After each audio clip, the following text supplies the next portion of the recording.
Queridos hermanos, una feliz mañana. Dios les bendiga. Para iniciar nuestro tema de hoy, vamos a pedir la dirección de el Señor Todopoderoso para que Él sea nuestro Maestro y Él impregne en nuestros corazones sus preciosas enseñanzas. Donde quiera que estés, acompáñame para pedir al Dios del universo.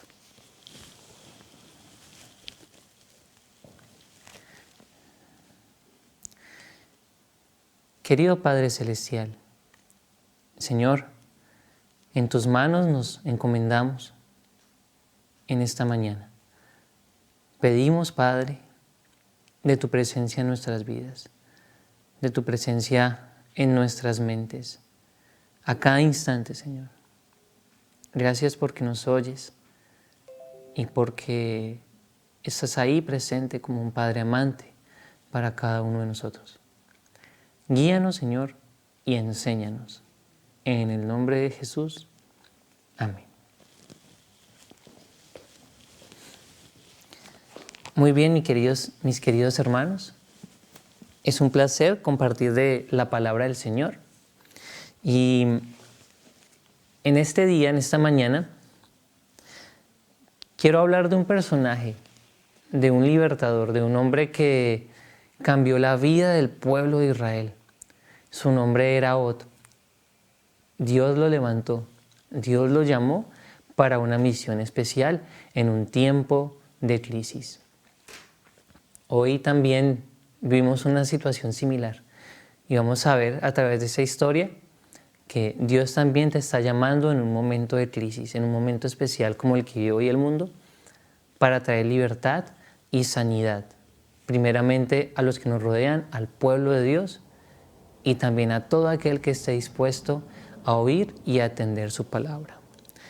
Así que, donde quiera que ustedes se encuentren, vamos a buscar en la Biblia, en el libro de los Jueces, el capítulo 3. Él fue un juez de Israel. Pero vamos a dar el contexto de la historia. Jueces capítulo 3, y vamos a leer de los versículos 12 en adelante. Jueces 3, versículos 12 en adelante. Mi Biblia tiene un título: Ahot libera de los invasores del sureste. ¿Quiénes se encontraban al sureste? Los moabitas. Y los hijos de Israel volvieron a hacer lo malo ante los ojos de Jehová. Y Jehová esforzó a Eglón, rey de Moab, contra Israel, por cuanto habían hecho lo malo ante los ojos de Jehová. Y juntó consigo a los hijos de Amón y de Amalec, y fue e hirió a Israel, y tomó la ciudad de las palmas. Y los hijos de Israel sirvieron a Eglón, rey de Moab, 18 años. Los hijos de Israel, dice el versículo 12, volvieron, recayeron, hicieron lo malo ante los ojos de Jehová. Y Jehová esforzó, Jehová permitió que Eglón, rey de Moab, nación enemiga de Israel, se levantara y prevaleciera contra ella. Y no fue solo Moab. Los versículos nos dicen que los hijos de Amalec y los hijos de Amón también se reunieron para batallar contra Israel. Dios permitió este caos y permitió que los hijos de Israel sirvieran a sus enemigos porque ellos se apartaron y sirvieron dioses extraños. Me pregunto, ¿te has apartado de los caminos del Señor y estás sirviendo dioses extraños? Porque la condición natural va a ser la esclavitud. Porque Dios desea darte vida. Pero el enemigo de Dios, una vez tú te apartes de él, va a hacer todo lo posible por esclavizarte. Y así fue en la historia del pueblo de Israel. Ellos andaban con Dios, pero resolvieron hacer lo malo, se apartaron de él, y las consecuencias naturales fue los enemigos de Dios y el enemigo principal de Dios, ¿no? Levantó a estas naciones y tomaron a los hijos de Israel. ¿Y le sirvieron cuánto? Nos dice el versículo 14. Y los hijos de Israel sirvieron a Eglón, rey de los moabitas, 18 años, 18 años de esclavitud. No sé si tú estás en esclavitud o si conoces a alguien que lleve 1 año, 2 años, 5 años, 10 años, 20 años, y con una carga que no le has entregado a Cristo. Es una pregunta y una pequeña reflexión de estos versículos, ¿no? Los hijos de Israel sirvieron a Eglón 18 años, a este rey de los moabitas, ¿no? Y los hijos de Israel, dice el versículo 15, clamaron a Jehová. Después de 18 años de opresión, 18 años de angustia, 18 años de esta carga que no deberían tener, los hijos de Israel claman, lloran, piden. ¿A quién? A Jehová. Estaban cansados de su situación y ellos invocan al Señor Dios Todopoderoso. ¿Y por qué claman? Claman por un libertador. Sigue diciendo el versículo, y Jehová les levantó un libertador. Qué bellas palabras, ¿no? Cuando estás en angustia y reconoces que necesitas ayuda y clamas a Dios del cielo, Él te levanta un libertador. Dice aquí, Ahod, hijo de Gera, benjaminita. El personaje de esta mañana se llama Ahod, como lo mencionamos al principio. Dios llama a este hombre y le tiene una misión, un cometido especial, y es libertar al pueblo de Dios, libertar al pueblo de Israel de sus opresores, de sus enemigos.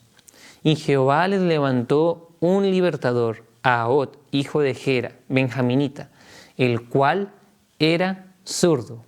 Y los hijos de Israel enviaron con él un presente a Eglón, rey de Moab. Quiero detenerme un poco en este versículo, porque ya empezamos a ver algunos detalles lindos en la historia. Un principio bíblico que es bello y el Señor nos invita a tenerlo presente siempre para comprender de su palabra es la declaración de Jesús a sus discípulos. Toda la Escritura habla de mí. Toda la Escritura habla de Jesús y debemos encontrar a Jesús como ese tesoro escondido. Y en esta historia vamos a encontrar a Jesús. Bueno, de hecho ya aquí tenemos una pista, ¿no? Nos dice que Ahod era un libertador y Jesús vino a este mundo a traer libertad a los cautivos y a salvar a los pecadores. Ya vemos una relación, ¿verdad? Dice aquí, y Jehová les levantó a Ahod, el nombre Ahod. Vamos a indagar un poco qué significa este nombre. Unidos. Y también significa los pensamientos de uno.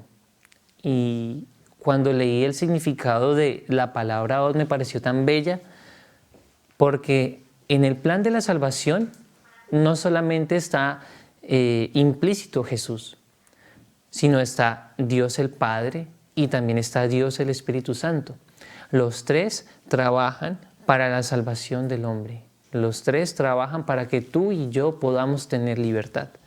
Y el nombre Ahod significa esto, unidos. Y sabemos que la deidad, Dios el Padre, Dios el Hijo y Dios el Espíritu Santo están unidos.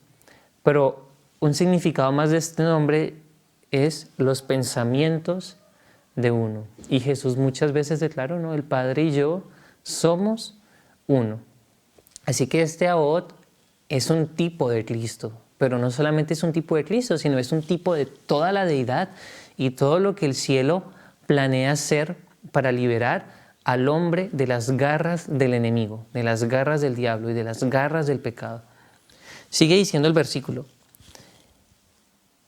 que él, ¿no?, era hijo de Gera, era de los benjaminitas, y luego dice una característica muy particular. Dice que él era zurdo. ¿Por qué la Biblia se detiene en estos pequeños detalles y menciona que Ahod era zurdo? No dejemos que la misma Biblia nos responda.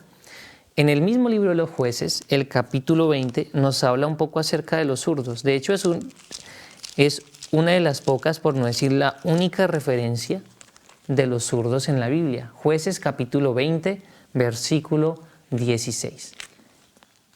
Y nos dice así la palabra del Señor. De toda aquella gente había 700 hombres escogidos, que eran zurdos. Dice, todos los cuales tiraban una piedra con la honda a un cabello y no erraban. Esta era la característica de los zurdos. Y es increíble, ¿no? Dice acá, refiriéndose a estos hombres, que tiraban una piedra con una honda a un cabello y no erraban. Es algo increíble, ¿no? Tanta precisión. Pero esta era la característica que también tenía Ahod, que es el libertador de Israel. Y Jesús y el plan de salvación que ha ideado la deidad es perfecta, no va a fallar. Aunque sea solamente, como lo describe Jueces 20:16, una honda, una piedra, y si hay que apuntar a un solo cabello, le va a dar. Increíble y preciso. Así es el plan de salvación. Y esa es la puntería de Jesús. Esa es la puntería de Jesús. Y lo que Él anhela hacer para salvarnos. Él tiene un plan preciso y es perfecto. Sigue diciéndonos el versículo 15, que Ahod era zurdo y ahora algo más. Los hijos de Israel enviaron un presente a Eglón, rey de Moab. Es algo particular, ¿no? Ahora está Ahod y los hijos de Israel no se atreven a ir a donde está el rey de los moabitas, pero sí mandan a alguien para que vaya y le enfrente. Y dice que le envían un presente. ¿Y quién se lo lleva? Ahod. Ahod es un tipo de ¿quién? De Jesús y de la deidad. Aquí va a haber un enfrentamiento, una pelea. Dice el versículo 16. Y Ahod se había hecho un puñal de 2 filos, de un codo de largo, y se lo ciñó debajo de su ropa sobre su muslo derecho. Ahod estaba preparado para el combate, pero la Biblia nos describe cosa por cosa. Dice que Ahod se había hecho un puñal, una espada, y luego nos describe cómo es esta espada, de 2 filos. Y hay un versículo muy conocido en la Biblia que es Hebreos 4:12. Nos dice que la palabra de Dios es viva y eficaz y más penetrante que toda espada de 2 filos, que corta y penetra hasta la médula, hasta lo profundo, y revela los deseos y las intenciones del corazón. Entonces, este libertador tiene una espada. Y Jesús tiene una espada también, la palabra, y la va a usar para herir, pero también la va a usar para salvar. Y dice aquí, Ahod se había hecho un puñal de 2 filos de un codo de largo. Un codo de largo son 45 centímetros. Era una espada de casi medio metro, ¿no? Eso es sin contar el puñal. Entonces, era siempre una hoja larga, ¿no? Una hoja de 45 centímetros. Iba bien armado Ahod. Y luego nos dice, y se lo ciñó, o se la ubicó, se la puso debajo de sus ropas, sobre su muslo derecho. Entonces tenemos más características de este personaje.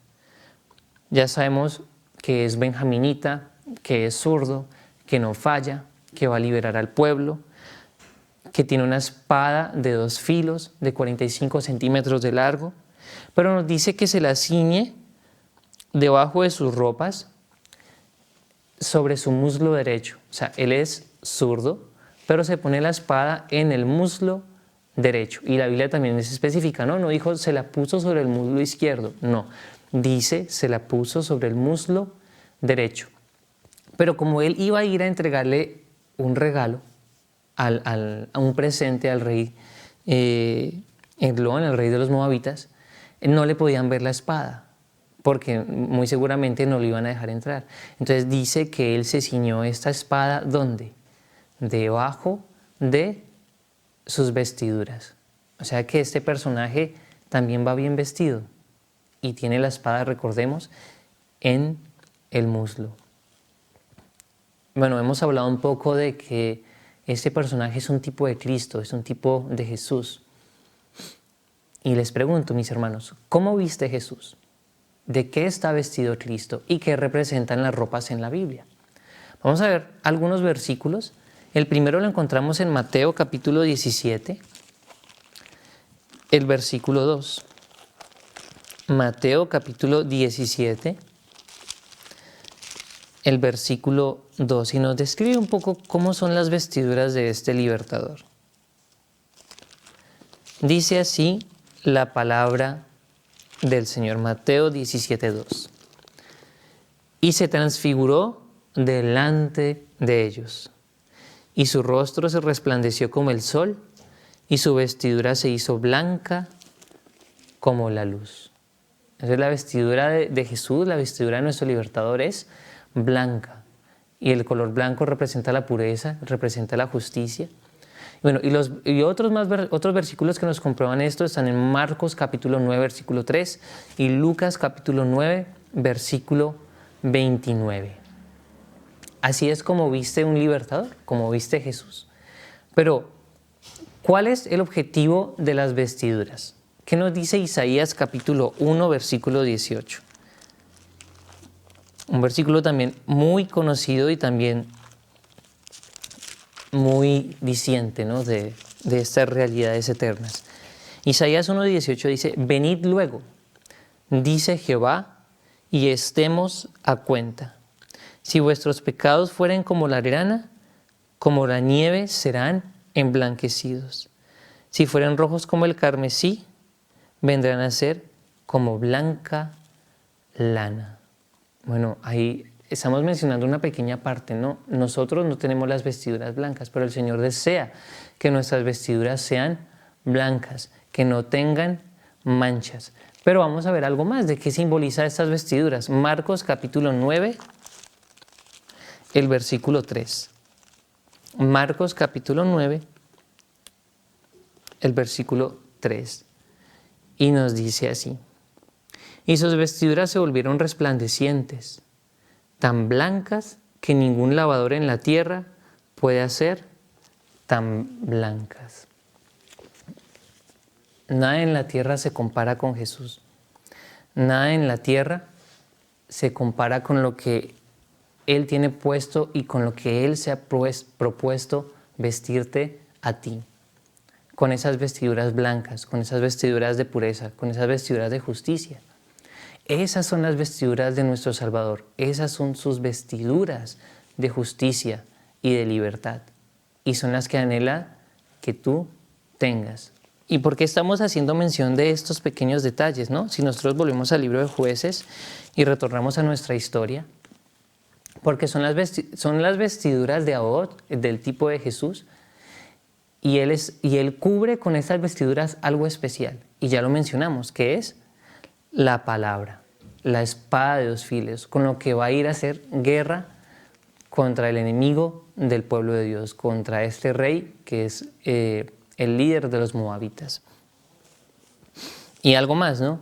Estamos haciendo más detalle en estas pequeñas pistas que nos da la Biblia, porque es que esta historia es nuestra historia.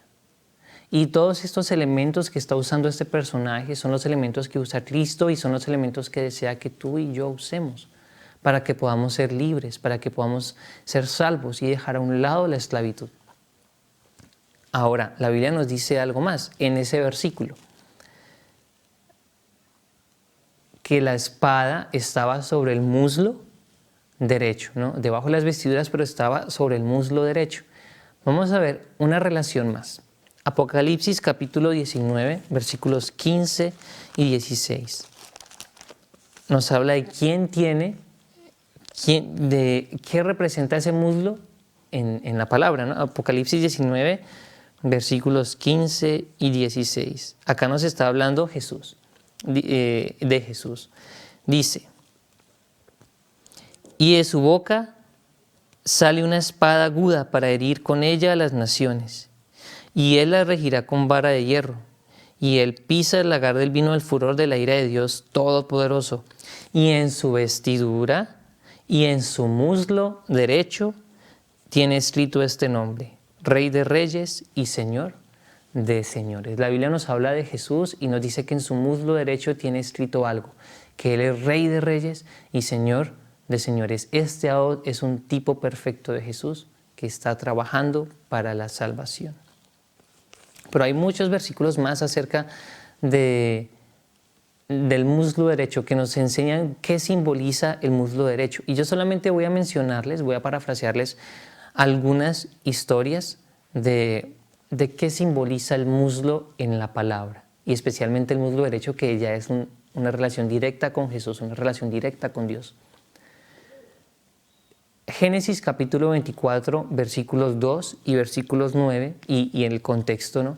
Está Abraham y está preocupado porque Isaac, su hijo, tiene 40 años y aún no tiene esposa. Y él llama a su siervo, el que gobierna sobre todo lo que él tiene, y le dice: ve y consigue una esposa para mi hijo. Pero le dice, antes de decirle el plan que tiene, le dice: mete tu mano debajo de mi muslo. Y Abraham le dice: júrame por todo lo que tengo. El muslo en la palabra simboliza, y eso es, no solamente simboliza, sino que compromete todo lo que uno es, todo lo que uno tiene. Y no solamente eso, porque era símbolo de la parte progenitora del hombre también, era por la descendencia. O sea que el muslo en la Biblia representa y significa mucho. Es todo lo que eres y es todo lo que tienes. Jacob también, cuando tiene este conflicto con el ángel en Génesis capítulo 32, recuerdan que Jacob batalla con el ángel, que también es Cristo y era Jesús. Batallan toda la noche, y cuando va a rayar el alba, dice que el ángel toca el encaje de su muslo y se le descoyunta a Jacob. Qué dolor tan impresionante. Y él abraza al ángel y le dice: no te soltaré si no me bendices, porque él sabía que era todo o era nada. Y Jacob se rindió ante el Dios del universo en ese entonces, en esa escena, ¿no? Se rindió 100%, totalmente. Así que el muslo significa mucho en la palabra. Significa todo lo que tienes, todo lo que eres y hasta lo que vendrá después de ti, tu descendencia.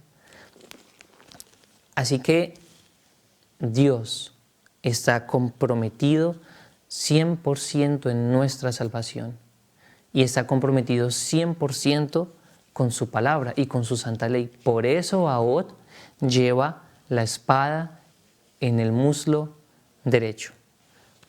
Pero esto representa y esto significa mucho más. Éxodo capítulo 32, versículo 27. Allí donde ustedes se encuentren, hermanos, lean, busquen en la palabra, busquen en la Biblia también, para que puedan comprobar lo que estamos diciendo. Éxodo capítulo 32, versículo 27. Dice así, este es un versículo fuerte, dice así: y él les dijo: así dice Jehová, el Dios de Israel, poned cada uno su espada sobre su muslo, y pasad y volved de puerta en puerta. Puerta en la Biblia simboliza juicio. Simboliza a Cristo, pero también simboliza juicio. Pasad y volved de puerta en puerta por el campamento, y matad cada uno a su hermano y a su amigo y a sus parientes. Bueno, hay que indagar un poco el contexto, ¿no?, de por qué se dio esa orden. Pero hoy nos vamos a enfocar en que esto simboliza también juicio. Cuando Jesús viene y dice en su muslo derecho: Rey de Reyes y Señor de Señores, viene a hacer juicio a la tierra. Ahod iba a hacer juicio contra los enemigos de Dios, y también lleva la espada, símbolo de la ley, con el que el Señor hace el juicio en su muslo derecho.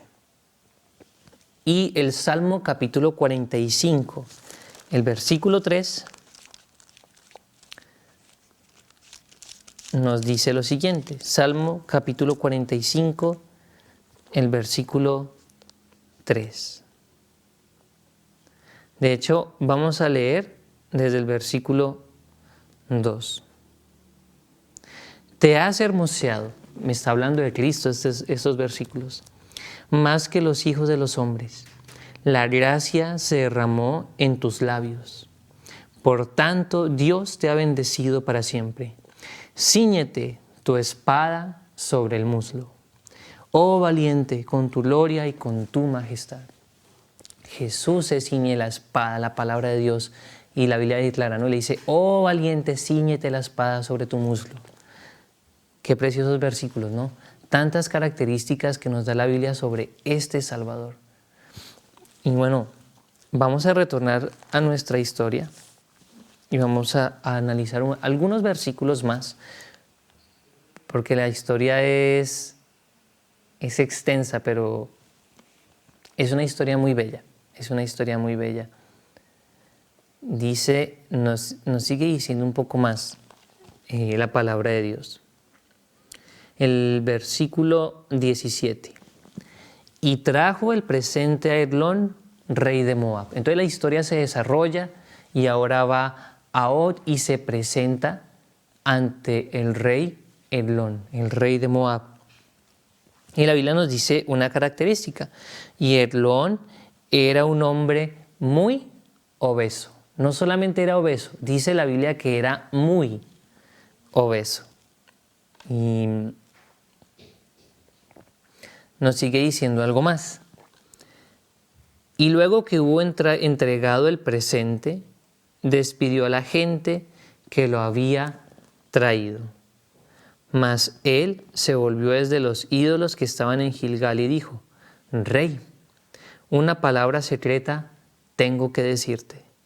Él entonces dijo, calla. Y salieron de delante de él todos los que con él estaban.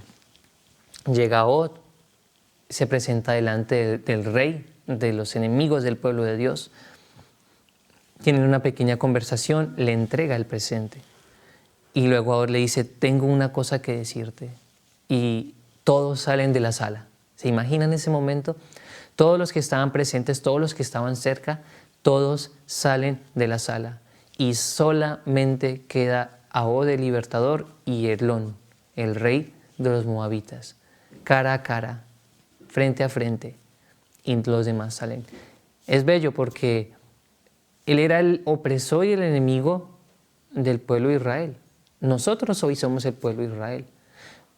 Pero si nosotros clamamos al Señor y si viene ese Og a libertarte a ti, a libertarme a mí, Él te va a decir, apártate que yo me encargo. Como cuando un niño tiene problemas, sea en el colegio, sea en la cuadra, y ya no ve solución y tiene que llamar a su hermano mayor para que venga y lo rescate. Así es en esta historia.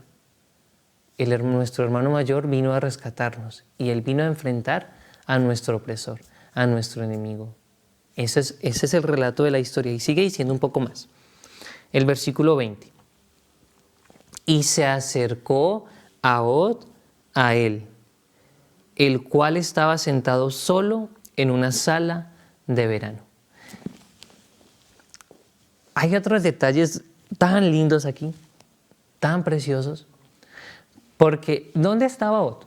Og estaba en el palacio de este rey malvado, en la ciudad donde reinaba este rey malvado, rodeado no solamente de esos muros, sino de cientos o miles de enemigos.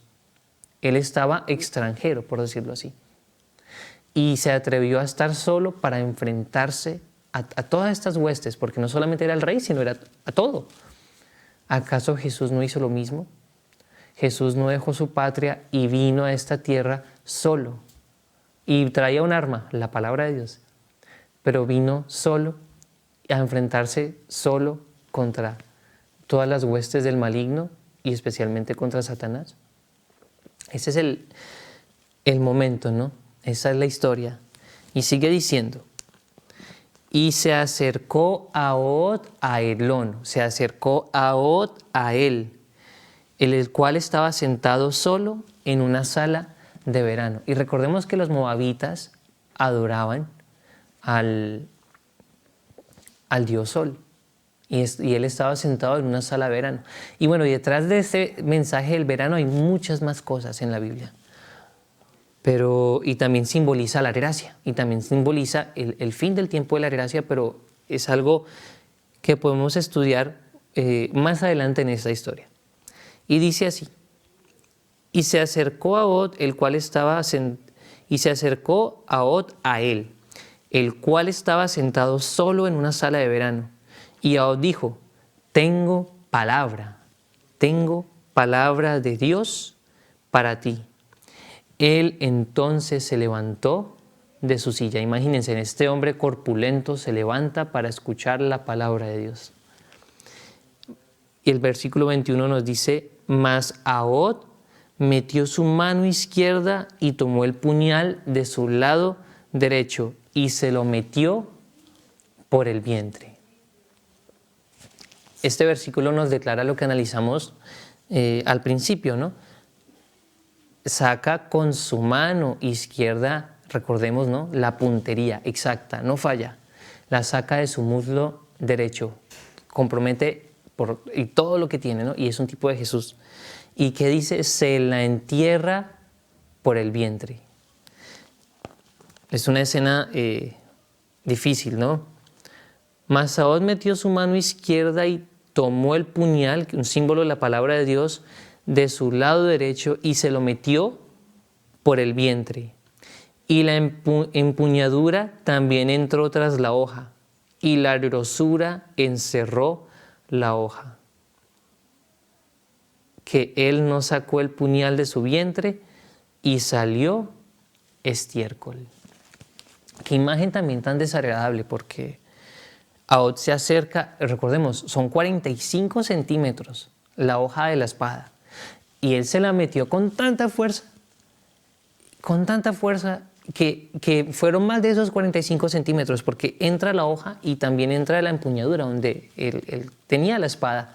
Y dice que este hombre era tan gordo que entró toda la espada con empuñadura y todo. Imagínense la fuerza también con que Od le enterró la espada. Y dice que quedó ahí incrustada, literalmente, eso llegó hasta la médula. Pero él no pudo sacar la espada quedó allí. Y sigue diciendo el versículo, ¿no?, que la grosura encerró la hoja. Y la grosura en la Biblia es un símbolo del pecado. Y él no sacó el puñal y de su salió estiércol. Son declaraciones increíbles, ¿no? Y la Biblia nos da detalle por detalle.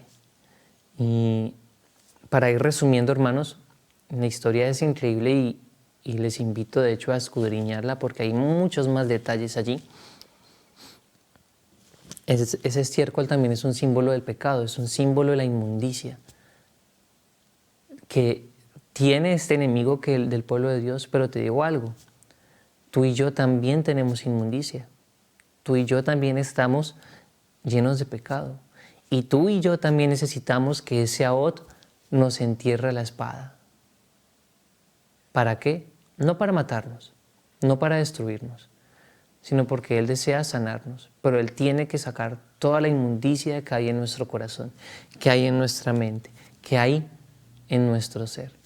Dios se propone eso contigo y conmigo, y lo va a hacer con el enemigo de las almas. Hay una diferencia. Él va a morir eternamente y para siempre, y los enemigos de Dios van a ser destruidos y Él les va a enterrar la espada hasta lo profundo y ellos van a ser exterminados. Pero tú y yo tenemos la oportunidad de ser sanados, porque la Biblia nos dice que por las llagas de este libertador que se atrevió a llegar a tanto, tú y yo podemos ser sanados. Pero vamos a concluir la historia, a ver cómo termina. Sigue diciendo el versículo 23.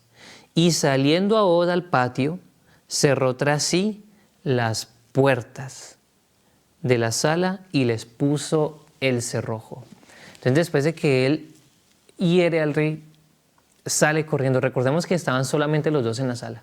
Y cuando él sale, cierra las puertas, símbolo de juicio en la palabra de Dios. Y hay muchos versículos que lo comprueban.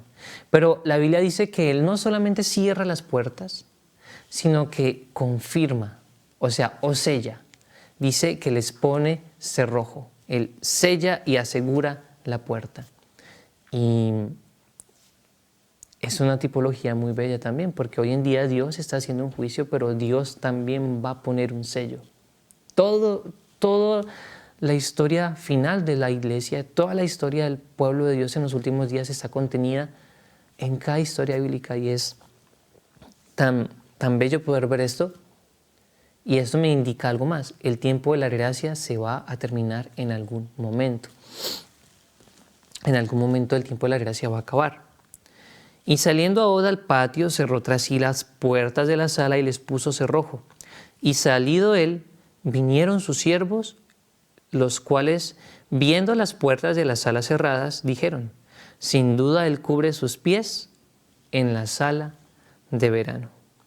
Y habiendo esperado hasta estar confusos, pues que él no abría las puertas de la sala, tomaron la llave y abrieron. Y aquí su señor, caído en tierra, muerto. Mas entre tanto que ellos se detuvieron, Ahod se escapó, y pasando los ídolos, escapó a Seirat. Y aconteció que cuando hubo entrado, tocó la trompeta en el monte de Efraín, y los hijos de Israel descendieron con él del monte, y él iba delante de ellos. Entonces él les dijo: seguidme, porque Jehová ha entregado a vuestros enemigos, los moabitas, en vuestras manos. Y descendieron en pos de él, y tomaron los vados del Jordán a Moab, y no dejaron pasar a ninguno. Nuevamente se repite, ¿no? Perfecto, exacto, ninguno pasó. Este hombre con su mano izquierda, ¿no? Y en aquel tiempo hirieron los moabitas como a 10,000 hombres, todos los valientes y todos los hombres de guerra. No escapó hombre. Así quedó Moab sojuzgado aquel día bajo la mano de Israel, y reposó la tierra 80 años. Queridos hermanos, permitamos que Ahod nos dé la libertad que tanto anhelamos.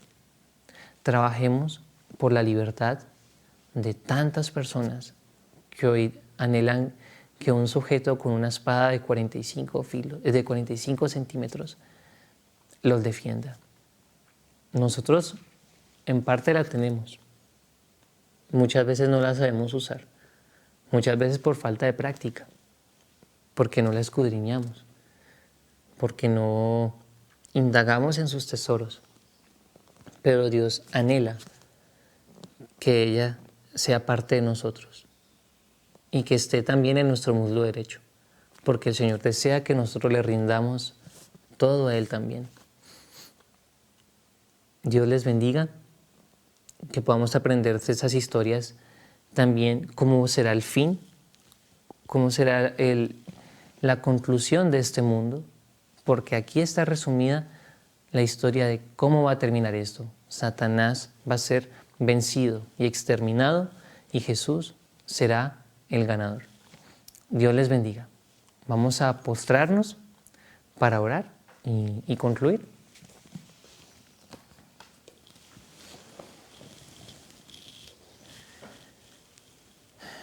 Querido Padre, gracias, Señor, por las hermosas enseñanzas de la Biblia, por tu vestimenta de justicia, por tu ropa blanca que nos limpia, por tu exactitud y tu puntería, Señor, a la hora de salvación, porque no es casualidad para los hijos de Dios, sino es providencia tu intervención.